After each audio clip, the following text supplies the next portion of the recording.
The U.S. is also working to get additional aid to Ukraine. A long-awaited aid package from the U.S. is still in political limbo there. Ukrainian and American soldiers both say that $60 billion is much needed for the front line. What happens now, and what more can the U.S. do to help the war effort? I spoke with U.S. Ambassador to Canada, David Cohen, earlier. Ambassador Cohen, nice to see you again. Appreciate you making the time. Rosemary, it's great to be on the air with you. Thank you. I want to start with the sanctions package unveiled Friday by the administration. I wonder how much of the sanctions are, Ambassador, response to the death of Alexei Navalny, and how much are they about turning up the pressure on Russia as the war enters its third year? So the shortest and most direct answer is both of the above. And this is an attempt by the president and by the United States to turn up the pressure on Russia to try and impact the Russian economy and the war machine, and to make sure that Vladimir Putin knows that his brutal acts and his evil acts and his illegal acts are not going to be ignored, but there is going to be a reaction, and there'll be a price to pay for the Russian economy and for the Russian military, and for the oligarchs who are helping to drive the economy and the war machine. The president, your president, has assured President Zelensky about that $60 billion aid package, that it will get passed. How concerned is the administration, though, that this delay is playing into Russia's hands? Because certainly Zelensky has said that he believes Russia is exploiting these delays. Well, no surprise. I agree with the president. I think the aid package for Ukraine and for Israel and for other military needs will be approved. I make the point all the time in Canada that the reason the package is not being approved is not because there is widespread disagreement with the need to supply military and humanitarian aid to Ukraine. This is tied up in some of the messiness of democracy, and there are other issues at play. And while there may be a very small minority of members of Congress who have concerns with the Ukraine aid package, the vast majority of members of Congress, both Democrat and Republican, and certainly the administration, strongly support this aid package. And the best evidence for that is the vote that took place in the Senate last week. 70 members of the Senate, 70 out of 100, voted in favor of the package, and that included large numbers of Republicans as well as the majority of the Democratic caucus. So this is something that will pass because it has the votes, and it just has to get through the process. Yeah, except the process is a real issue. I noticed that the U.S. Army in Europe told CBS News over the course of the week that they're running out of money, that they just don't have. They have enough for now, but get to May and June, there simply will not be enough funding even for U.S. troops who are training those for Ukraine. Are we nearing a crisis point if the package doesn't get delivered soon?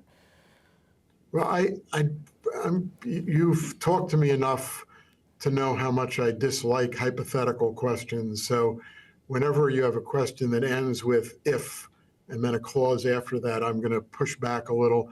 The package is going to pass. And I think that all the points you make are right. They are some of the central arguments that the president is making to Congress, that we need the package to pass, and we need it to pass promptly, because otherwise we risk doing damage to our own military, we risk doing damage to Ukraine.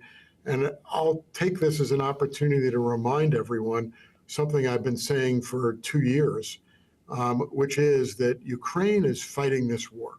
They are fighting this war, they are defending their country, but they are fighting for a lot more than Ukraine.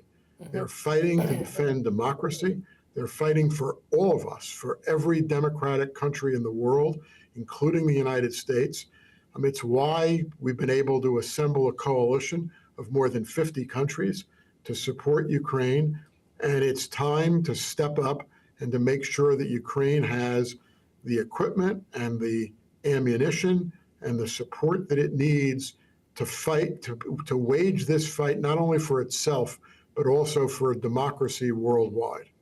I want to ask you a couple of NATO questions. The Secretary General of NATO, your colleague, the U.S. Ambassador to NATO, have both called this week on Canada to lay out plans on how it plans to get to that 2% spending target. What have you told the Canadian government about how or when those steps need to be articulated in the next year or months?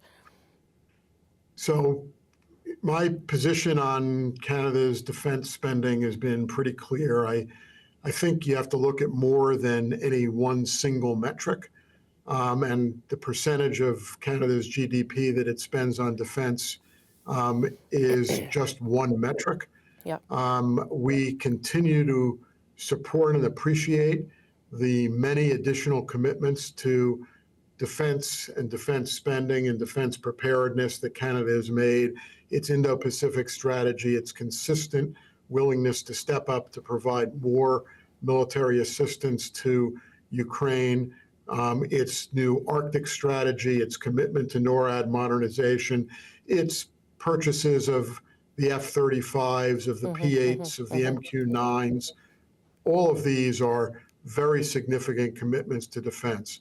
By the same token, I have been quite clear, and the United States has been quite clear, that NATO and the world is watching what Canada is doing with respect to its commitment. This is not it's not something we've imposed on Canada, but the world is watching, and certainly all the countries in NATO are watching what Canada is doing to honor its commitment, first made in 2014 and then reiterated last year, to spend 2% of its GDP on defense. Minister Blair, first privately and now publicly, has been quite clear that while he's pleased with the additional spending that Canada has engaged in, he knows Canada has to do more. And that's quoting him, that he knows Canada has to do more. And so I think that Canada is already thinking along the lines of the message from Julianne Smith, which is that right now, every member of NATO is either spending 2% of its GDP on defense or has a plan to get to 2%, with the exception of Canada. And I don't think Canada has any interest in being that kind of an outlier in NATO. Ambassador Cohen, nice of you to make the time. Appreciate it, sir. Thank you for having me on the air, and it's good to see you.